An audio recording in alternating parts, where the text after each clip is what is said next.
Estamos iniciando mais uma edição da Sessão TV Atende. Nosso convidado de hoje é o médico cardiologista, Dr. Lélio Teixeira da Silva. Dr. Lélio, é um prazer recebê-lo aqui na Sessão TV Atende. Obrigado. Dr. Lélio, muito se fala sobre doenças das carótidas. É algo comum isso hoje? Sim, é bastante frequente a doença das artérias carótidas. Faz parte da manifestação das doenças cardiovasculares, onde o desenvolvimento da aterosclerose ou a presença de placas de gorduras nas artérias do nosso organismo podem provocar eventos clínicos.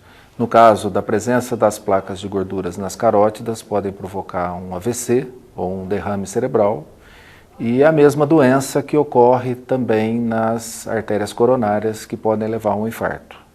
No caso, seria um acúmulo de gordura ou alguma coisa nas veias, nas vias sanguíneas. A aterosclerose, uma das manifestações é justamente a formação dessas placas, chamadas de ateroma.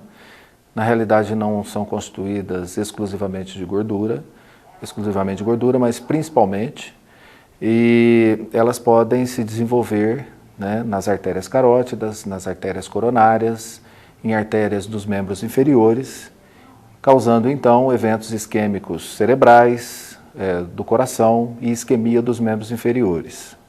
O que seria essa isquemia?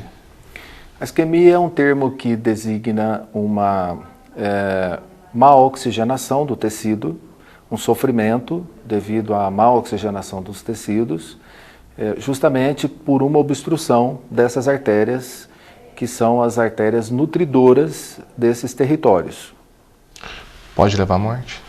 Sim, como eu te falei, eventos como AVC, como infarto ou isquemia de membros inferiores são eventos graves, bastante frequentes. É a doença que mais mata no mundo, é a doença isquêmica, tanto doença cardiovascular isquêmica, tanto do coração quanto do cérebro. Portanto, é bastante frequente, principalmente na sociedade ocidental, e é a maior causa de mortalidade entre todas as causas. O que leva a isso? Tem alguma... O que fazer para não ter isso e o que leva a isso, né, doutor?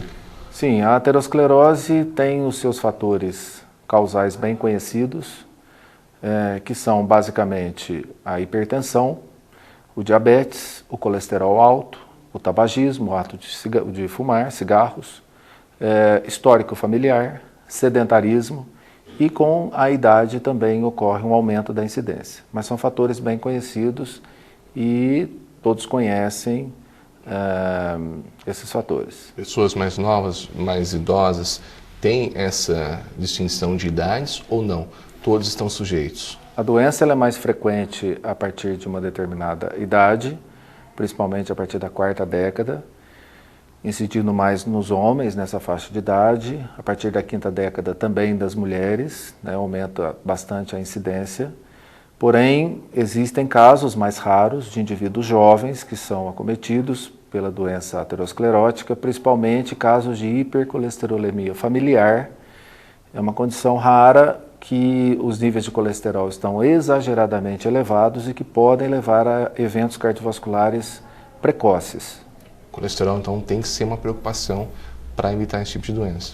Sim, o indivíduo que tem parentes de primeiro grau, que sofreram um infarto, sofreram um derrame, eles devem se preocupar sim com o colesterol, com a pressão arterial, com a presença do diabetes, né, evitar o cigarro, praticar atividade física regularmente. E os que têm esses casos na família devem procurar uma orientação médica. Existe um sintoma que a pessoa vai apresentando até ela passar mal ou não? É uma coisa assim mais de imediato? É uma doença inicialmente silenciosa. O desenvolvimento dessas placas no seu início é totalmente assintomático. A partir de um determinado momento, com a evolução dessas placas, o tamanho dessas placas em relação à artéria, que elas começam a provocar obstruções mais significativas nessas artérias, é que o indivíduo começa a ter sintomas que podem se traduzir, no caso das artérias coronárias, como angina ou um infarto, das artérias carótidas pode desenvolver um AVC ou um ataque isquêmico transitório, uma isquemia cerebral, ou das artérias dos membros inferiores, o indivíduo desencadeia um quadro chamado claudicação intermitente, que é a manifestação da doença arterial nos membros inferiores. Nesse caso, tem um tratamento, cirurgia, medicamento? Sim, tem um tratamento. Hoje a ênfase é cada vez maior na prevenção desses eventos cardiovasculares, até que o indivíduo chegue a essa condição de desenvolver sintomas clínicos. Então a ideia é orientar a população quanto à presença dos fatores de risco para que isso não ocorra, que o paciente não chegue a desenvolver os sintomas clínicos. E existem aqueles pacientes que desenvolvem sintomas agudos, graves, eventos agudos, graves, como eu citei, o caso de um infarto, o caso de uma angina instável, o caso de um AVC. Aí já são indivíduos que manifestam a sua condição de uma forma aguda e grave. Ou seja, sempre manter aí a atividade física, os cuidados e sempre procurar um médico constantemente, né, anualmente, para fazer um check-up. Sim, essa é a orientação para a população, os cuidados com a saúde, com a alimentação, com o peso, evitar o cigarro, o consumo de álcool exagerado, e o cuidado deve ser ainda maior, como eu citei, para aqueles indivíduos que têm na família histórico de parentes de primeiro grau com algum evento cardiovascular, como um infarto, uma morte súbita, um AVC. Esses são indivíduos que devem procurar orientação médica para pesquisar a presença de algum fator de risco, já que muitos são assintomáticos, por exemplo, o colesterol elevado não provoca sintomas, a hipertensão no início ela não provoca sintomas, o diabetes mesmo no seu início também pode ser assintomático. Então esses indivíduos que têm histórico familiar dessas doenças e de eventos cardiovasculares devem procurar orientação médica para pesquisa dessa condição que eventualmente facilita o aparecimento desses eventos. Tá certo, doutor Lélio. Agradeço a sua participação. Até a próxima oportunidade. Obrigado. Conversamos hoje na sessão TV Atende com o médico cardiologista Dr. Lélio Teixeira da Silva.